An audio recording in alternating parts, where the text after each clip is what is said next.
Ya, buat teman-teman semua, tonton konten saya sampai kelar ya, biar nggak salah paham. Buat kadrun-kadrun, sama juga, sampai kelar juga, biar tambah puyeng. Detak! Ya. Lembaga survei Saiful Mujani Research and Consulting, atau biasa disebut SMRC, merilis hasil survei terbarunya terkait pemilihan presiden atau Pilpres 2024. Hasilnya, Gubernur Jawa Tengah Ganjar Pranowo lebih unggul dalam perolehan suara dari responden pada survei tersebut. Luar biasa ya. Lengkapnya adalah Ganjar dipilih oleh 30,3% untuk menjadi presiden, sementara Prabowo dipilih oleh 27,3%. Anies berada di peringkat 3 dengan perolehan 22,6%. Dan sementara ada 19,9% pemilih tidak tahu atau tidak menjawab. Mungkin masih puyeng bikin formula E yang aneh itu. Bahkan full tracking juga mirip hasilnya dengan SMRC.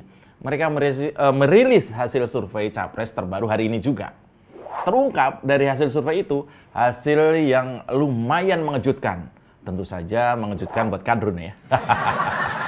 Ganjar makin tinggi, makin meninggalkan dua lawan terdekatnya. Prabowo makin turun, dan Anies makin menukik.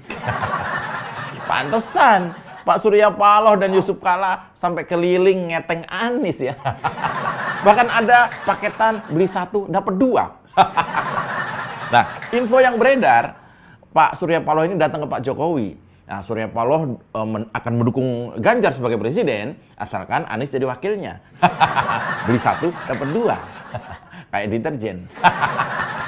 Ya, hasil survei SMRC dan poll tracking memang membuktikan kedikdayaan Ganjar Pranowo setelah dua kejadian besar terakhir, yaitu pertemuan Pak Jokowi dengan Projo yang juga dihadiri Pak Ganjar, lalu serangan kader PDIP yang dikenal juga sebagai loyalisnya Puan, yaitu Trimedia Panjaitan. Dua hal yang mengaduk-aduk perasaan pendukung kandidat manapun dan melahirkan berbagai asumsi. Nyatanya, malah membuat Ganjar ini semakin moncer. Sementara Prabowo dan Anies juga sudah mulai pamer manuver. Prabowo dan elit Gerindra sibuk sowan ke parpol sampai nyekar segala. Dan Anies tetap konsisten memainkan berbagai drama. Semua bekerja demi capres. Belum tentu demi rakyat. Hasil survei SMRC lebih detail lagi. Bahwa ternyata pada rentang waktu yang sama, yaitu 2 tahun sebelum Pilpres, elektabilitas Pak Jokowi dan Pak Ganjar ternyata lebih tinggi Pak Ganjar. Artinya, ini keuntungan bagi Ganjar Pranowo karena telah memperoleh suara tertinggi meski pencoblosan masih 2 tahun lagi. Ya, survei sih tinggal survei ya. Realita di lapangan sedang melakukan penyesuaian-penyesuaian. Gara-gara elektabilitas Ganjar yang sulit ditandingi Puan, tersiar isu keretakan hubungan antara Presiden Jokowi dan Bu Megawati. Dan kemarin, isu itu terbantah dengan sendirinya. Pak Jokowi dan Bu Mega bertemu dan saling memberikan penghormatan sesuai kapasitas masing-masing.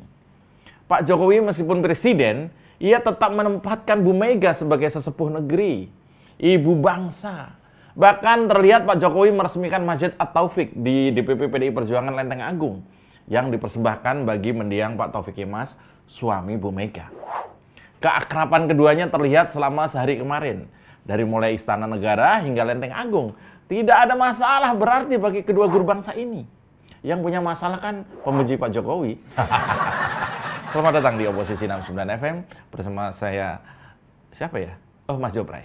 Tarik bambang. Sedikit disenggol lapor polisi. Padahal doyan nyenggol tanpa basa-basi. Orang ngebanyol kok disomasi. Oh sial, semua salah Jokowi. Oh no, ini negara gua. Oposisi gak ada otaknya. Bangsat!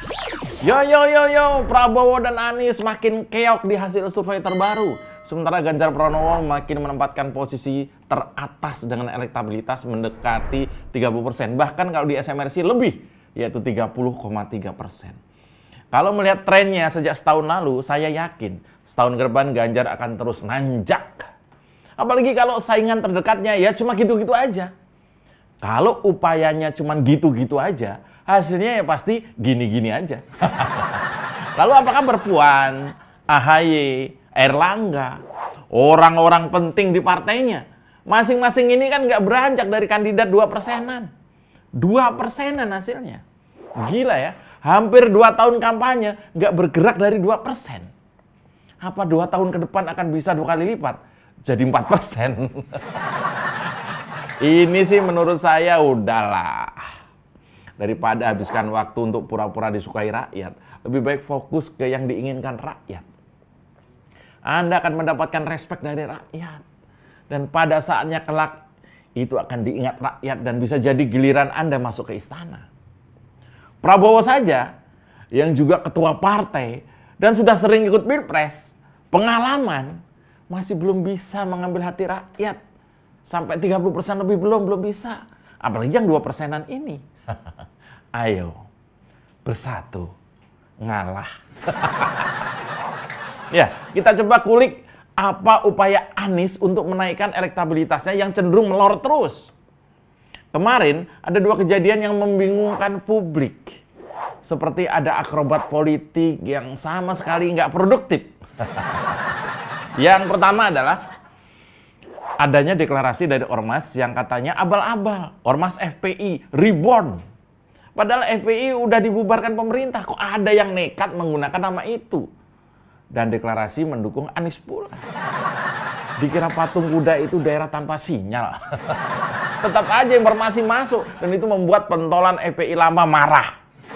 Dan biasa, tuduh sana, tuduh sini dengan berbagai narasi. Ini cara branding model apa? Ya, kalau punya duit lebih, mending buat kegiatan yang manfaat buat pendukung.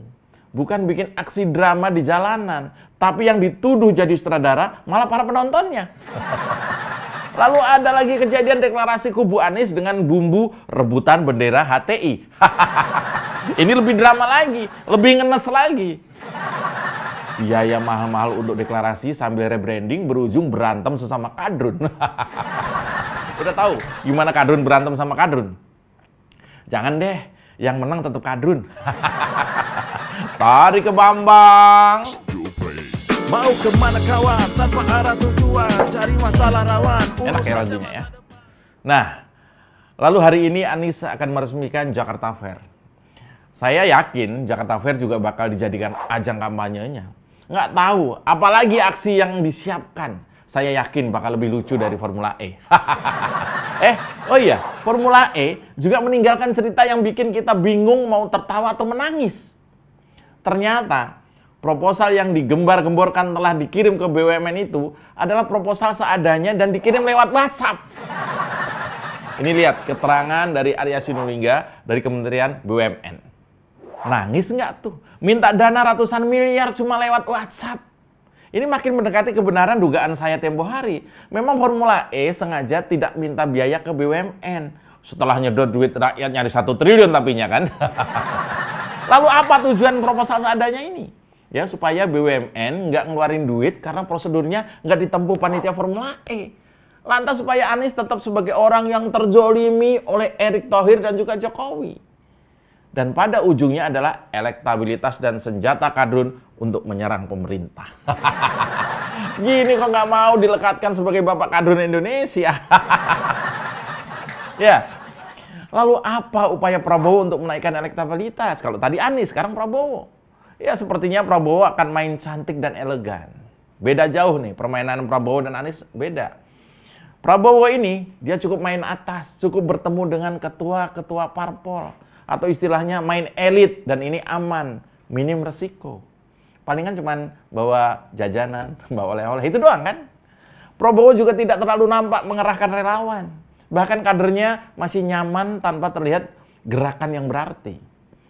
Ini antara 2 kemungkinan ya, mereka ikut arus saja sesuai kondisi, ini timnya Prabowo ini, atau sebenarnya sudah kalah set dengan relawan lain yang lebih dulu masif menguasai sosial media. Prabowo adalah salah satu menteri yang taat kepada Jokowi. Ketika menteri lain ditanya Pak Jokowi mau nyapres atau tidak, rata-rata semua menjawab mau. Hanya Prabowo yang menjawab, saya terserah perintah Pak Presiden. Ini luar biasa. Saya apresiasi juga meskipun saya bukan pemilih Prabowo.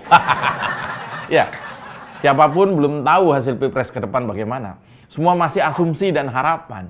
Tapi yang pasti, Kita harus punya suara bahwa siapapun maju sebagai kandidat, kita pastikan adalah sosok terbaik yang terbukti menjadi salah satu garda terdepan mengawal kebinekaan, Pancasila, dan rakyat adalah kekasih utamanya. Kalau Kadrun marah gimana? Gampang, jejelin aja pipis onta. Demikian Oposisi 69 FM, jangan lelah menjadi Indonesia. Salam Bletak dari Kebambang. Saatnya kita satu, saatnya kita padu, lawan musuh bersama. Jangan lengah, lawan sampai tuntas. Kadrun, musuh kita semua. Basmi Kadrun. Kita dukung aksi melawan intoleran, radikalisme, dan juga terorisme demi Indonesia yang lebih baik dengan cara subscribe di kanal 245 TV. Terima kasih.